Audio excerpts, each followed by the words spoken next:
Now, elsewhere, the US and China have agreed on plans for a deal for the ownership of TikTok's American operation. The US Treasury Secretary said a framework agreement had been reached as follows trade talks between both countries in Madrid. Well, the Chinese social media app was facing a ban in the US unless it could find a buyer for its operations in the country. Well, the agreement is set to be finalised in a phone call between President Trump and President Xi on Friday. Our North America business correspondent Michelle Fleury has the latest now from New York. This is where dance videos and geopolitics collide. Now, speaking after the latest round of US-China trade talks in Madrid, US Treasury Secretary Scott Bessent said President Donald Trump and Chinese President Xi Jinping are expected to finalise a deal over TikTok when they speak together on Friday. Details of the agreement, well, they remain limited. Mr. Bessent wouldn't say who the US buyer might be for the Chinese-owned app that now boasts over 170 million American users, only that a breakthrough had been made. The framework is for it to switch to US-controlled ownership. But again, I'm not going to get ahead of the leaders' call on Friday. We have a framework. They'll have to confirm the deal. Congress, backed by a Supreme Court ruling, set a January deadline requiring ByteDance, TikTok's Chinese parent company, to sell the platform or face a nationwide ban.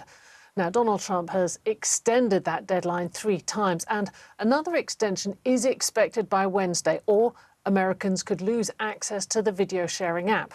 Since the saga began, well, Microsoft has expressed interest in acquiring TikTok, but that fell apart. Walmart and Oracle also came close to buying the video sharing platform's US arm.